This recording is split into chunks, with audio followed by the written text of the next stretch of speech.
Đừng mong quả ngọt nếu bạn gieo hạt đắng. Cuộc đời không nợ bạn, mọi thứ đều là kết quả của hành động.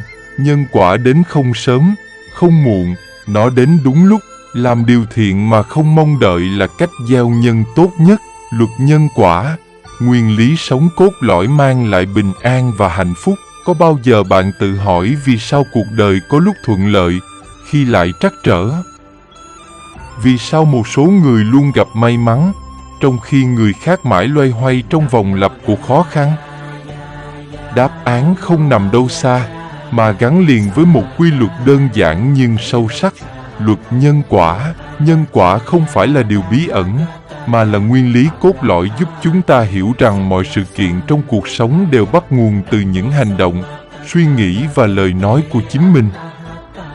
Đây không chỉ là triết lý trong tôn giáo, mà còn là kim chỉ nam giúp mỗi người sống có trách nhiệm hơn với bản thân và xã hội.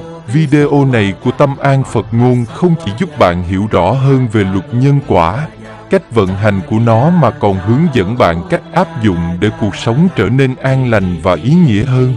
Quy luật nhân quả là gì? Luật nhân quả là một nguyên lý bất biến của cuộc sống, tồn tại không chỉ trong triết học Phật giáo mà còn trong quy luật tự nhiên của vũ trụ. Theo luật nhân quả, mỗi hành động, suy nghĩ hay lời nói của con người đều là nhân, hạt giống được gieo trồng. Hạt giống ấy sẽ nảy mầm và trưởng thành diệt quả, kết quả của hành động. Nguyên lý này nhắc nhở rằng, những điều ta làm hôm nay sẽ định hình cho tương lai, dù điều đó xảy ra ngay lập tức, sau một thời gian, hay thậm chí trong một kiếp sống khác. Luật nhân quả không thiên vị, không thưởng cũng chẳng phạt. Nó chỉ phản ánh đúng bản chất của hành động, giống như một chiếc gương soi cuộc đời. Luật nhân quả có thật không? Có những thứ vô hình luôn hiện hữu xung quanh chúng ta dù không thể nhìn thấy hay chạm vào, cũng như không một ai có thể chứng minh được. Luật nhân quả cũng vậy, nên câu hỏi về luật nhân quả có thật không? Thường gây ra nhiều tranh cãi không hồi kết, vì mỗi người sẽ có quan điểm khác nhau dựa trên tín ngưỡng, trải nghiệm sống và hiểu biết riêng. Tuy nhiên, chúng ta có thể phân tích và tìm kiếm câu trả lời qua từng góc nhìn khác nhau. Một quan điểm tâm linh và tôn giáo. Nếu bạn là một người con của Đạo Phật, hẳn bạn đã từng nghe về luật nhân quả, nguyên lý bất biến mà Đức Phật dạy để chúng sinh thấu hiểu rằng mọi hành động đều tạo ra nghiệp, và nghiệp ấy sẽ dẫn lối cho số phận. Theo quan điểm này, mọi hành động, lời nói và suy nghĩ của con người đều để lại nhân, và quả sẽ đến trong hiện tại hoặc tương lai, thậm chí qua nhiều kiếp sống. Nếu bạn gieo nhân thiện, như giúp đỡ người khác hoặc sống từ bi, bạn sẽ nhận lại những điều tốt đẹp, đôi khi không ngay lập tức nhưng chắc chắn sẽ xảy ra. Chẳng hạn, trong kinh doanh, một doanh nghiệp trung thực, đặt lợi ích khách hàng lên hàng đầu sẽ không chỉ xây dựng được lòng tin mà còn tạo ra thành công bền vững. Trái lại, những ai tìm cách lừa đảo, lợi dụng người khác, sớm muộn cũng phải đối mặt với hậu quả. Câu chuyện về nhân quả hiện diện khắp nơi trong cuộc sống.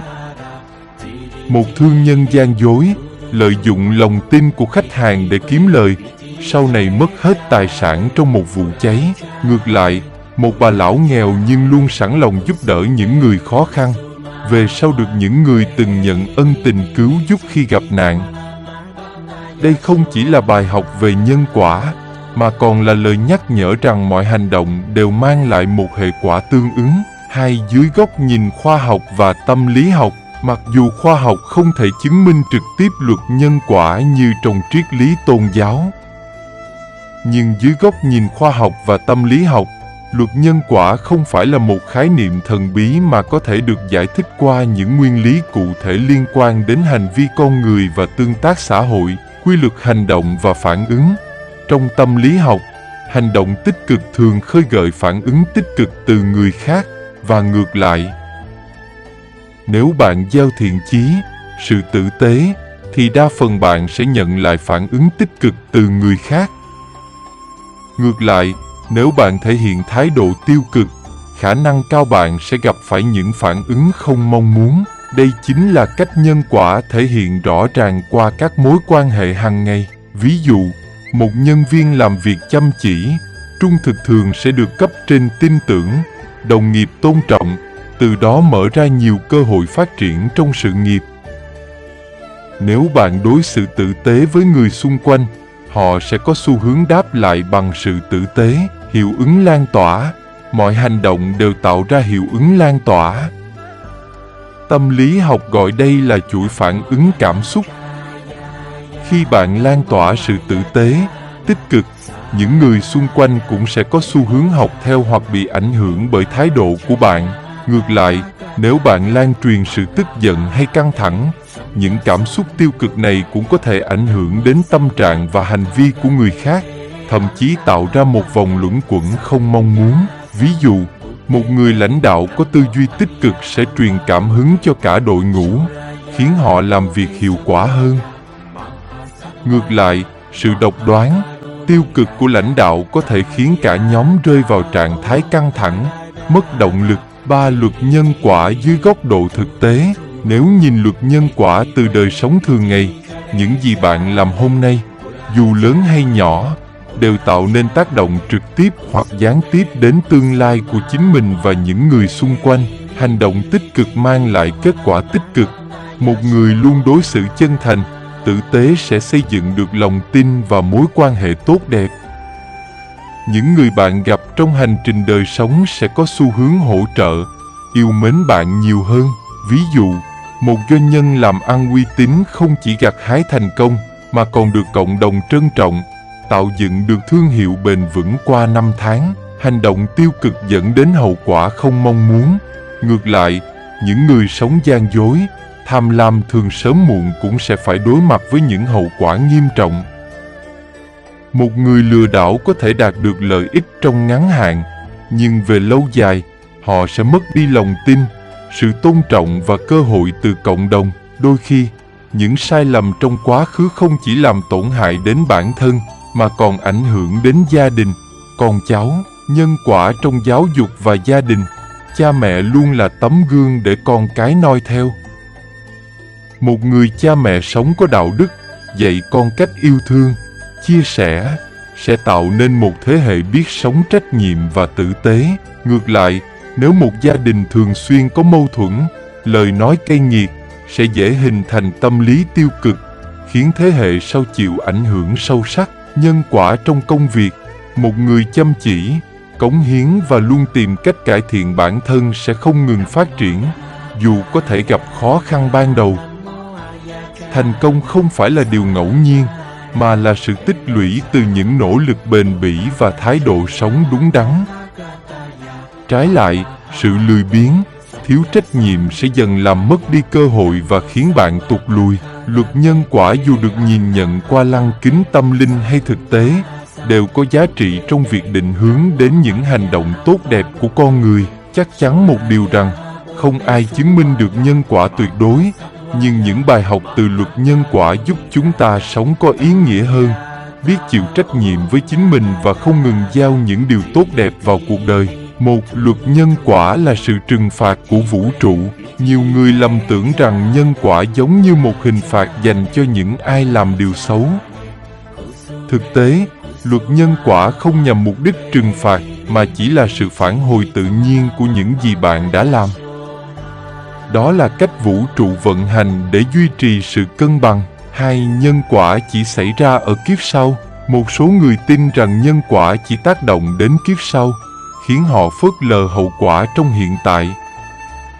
Tuy nhiên, nhân quả có thể xảy ra ngay trong đời này, thậm chí chỉ trong vài phút, giờ hoặc ngày sau khi hành động được thực hiện.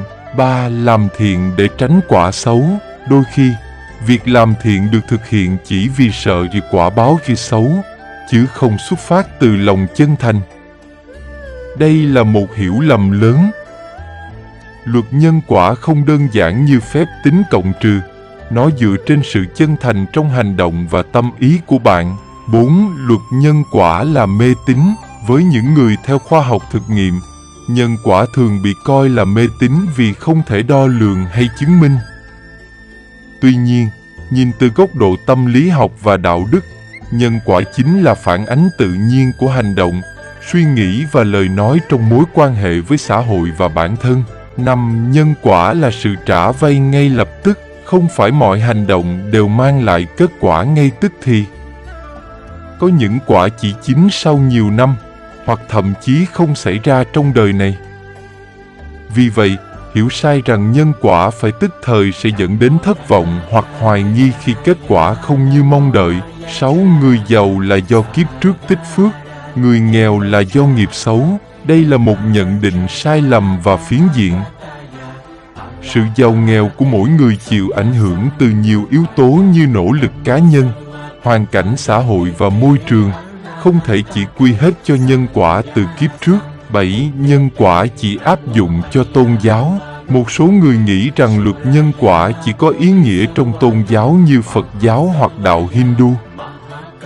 Trên thực tế, đây là quy luật phổ quát, áp dụng cho mọi người, không phân biệt tín ngưỡng, vì nó phản ánh quy luật tự nhiên của hành động và hậu quả. 8. Cầu nguyện hoặc sám hối sẽ hóa giải được nhân quả. Cầu nguyện hay sám hối không thể xóa bỏ nhân quả. Điều này chỉ giúp bạn ý thức hơn về những gì đã làm và tạo động lực để sửa đổi. Quả của những hành động trước đây vẫn sẽ đến, chỉ là cách bạn đối mặt và chuyển hóa nó sẽ thay đổi. Sống đúng với luật nhân quả, chìa khóa đưa bạn đến hạnh phúc. Sống đúng với luật nhân quả không phải là điều lớn lao, mà bắt đầu từ những hành động nhỏ hàng ngày, nuôi dưỡng ý nghĩ tích cực, lan tỏa lời nói yêu thương, và thực hiện những việc làm xuất phát từ lòng chân thành. Mỗi ơn nhân thiện bạn gieo không chỉ tạo nên niềm vui và ý nghĩa cho chính mình, mà còn lan tỏa năng lượng tích cực đến mọi người xung quanh. Khi thấu hiểu luật nhân quả, ta sẽ học được cách đối mặt với mọi tình huống bằng sự bình thản, chấp nhận những điều không mong muốn như một phần tự nhiên của cuộc sống. Điều đó giúp tâm hồn trở nên an yên, và mỗi bước đi trên con đường này sẽ trở thành cơ hội để ta hoàn thiện bản thân. Tin tưởng và thực hành luật nhân quả chính là hành trình để sống trọn vẹn, có trách nhiệm hơn với chính mình và xã hội. Nó không chỉ là quy luật mà còn là lời nhắc nhở để chúng ta biết sống thiện lành, vị tha và mang đến hạnh phúc cho chính mình cùng những người xung quanh. Xin chân thành cảm ơn quý vị đã lắng nghe và đồng hành cùng Tâm An Phật Ngôn. Xin hãy ấn thích, chia sẻ và đăng ký kênh để chúng ta cùng lan tỏa lời Phật dạy đến nhiều người hơn nữa. Kính chúc quý vị an vui, trí tuệ sáng suốt và luôn tịnh tâm giữa cuộc đời.